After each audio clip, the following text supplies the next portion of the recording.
নিজেই যদি বাঁচতে না পারি, যদি নিজেই মারা যায়, তাহলে আমি মান সম্মান দিয়ে তখন কি করবো? আর আমার যত কষ্ট হোক আমি ওরা ছাড়াবো, ওরা ছাড়ানোর জন্য আমার যা করতে পারবো তাই করবো, আমি অপেক্ষা করবো ওর জন্য। আমি কি এমন হয়ে গেছি আমি যে থাকতে পারবো না? কেন থাকতে পারবো না? এখন যদি আমার বাবা মাকে যদি আল্লাহ যদি একদম নিচে নামিয়ে দেয়, আল্লাহ চাইলে কি না পারে?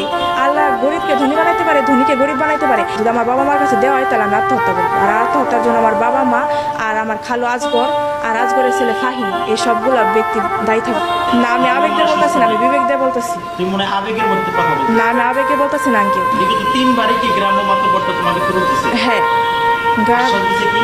আশ্বাস দিছে যে তোর 18 বছর হবে তখন তোর ওর কাছে দিবে।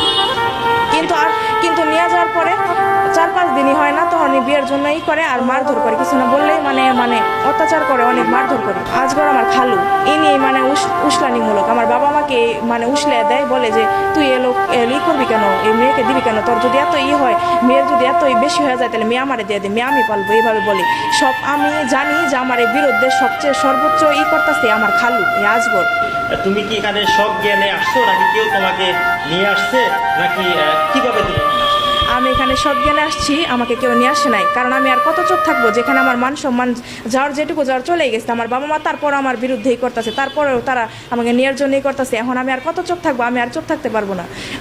আমি এখন সারা দেশবাসীকে জানিয়ে দিতে চাই যে আমার বাবা আমার বিরুদ্ধে এরকম করতেছে। তোমার এই ভিডিওটা দেখে অনেক মানুষ তোমাকে নেগেটিভ ভাবে নেবে, অনেকে পজিটিভ নেবে, অনেকে বলবে যে বাবার সাথে লড়তেছে, মেয়ে ভালো না। আবার হয়তো বাবাকেও অনেকে বলবে যে না, বাবার করাটা ঠিক হইতেছে না।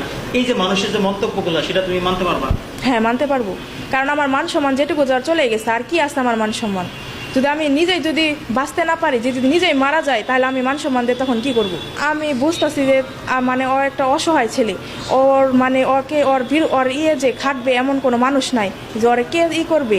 তার জন্য আমি আসছি যে ওকে ছাড়ানোর জন্য। আমরা কিন্তু সমাজে এমন ঘটনাও দেখি যে আবেগে বসে আবেগে পড়ে অনেক কথাই তখন বলে, কিন্তু যখন বাস্তবতা আসে তখন তো এই আবেগ কাজ করে না। আর যখন তুমি বাস্তবতা দেখবা তখন তো তুমি মনে মনে কোবা যে না, এই লোকগুলোর সাথে আমার থেকে ভুল হয়েছে, আমি আমার বাবা মার সাথে চলে যাওয়াটাই ভালো ছিল। তখন তো তুমি এটা বুঝবা, তখন কি করবা তুমি? এই লোকগুলোর তখন কি করবে? আমি এগুলো বুঝবো না, এগুলো আমি বুঝে না ডিসিশন নিচ্ছি যে আমি একটা জায়গায় থাকতে পারবো। কেন থাকতে পারবো না? আল্লাহ যদি আমাকে যদি এভাবে গরিব ঘরের সন্তান হিসেবে বানাতো, তখন কি আমি সহ্য করতাম না? তখন কি থাকতে পারতাম না? আমি কি এমন হয়ে গেছি আমি যে থাকতে পারবো না? কেন থাকতে পারবো না? এখন যদি আমার বাবা মাকে যদি আল্লাহ যদি একদম নিচে নামিয়ে দেয়, আল্লাহ চাইলে কি না পারে? আল্লাহ গরিবকে ধনী বানাইতে পারে, ধনীকে গরিব বানাইতে পারে।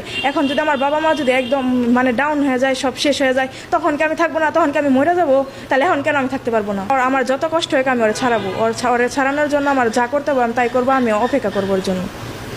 তাও আমি আমার বাবা মার কাছে যেতে চাই না। যদি আমার বাবা মার কাছে দেওয়া হয় তাহলে আমি আত্মহত্যা করবো। আর আত্মহত্যার জন্য আমার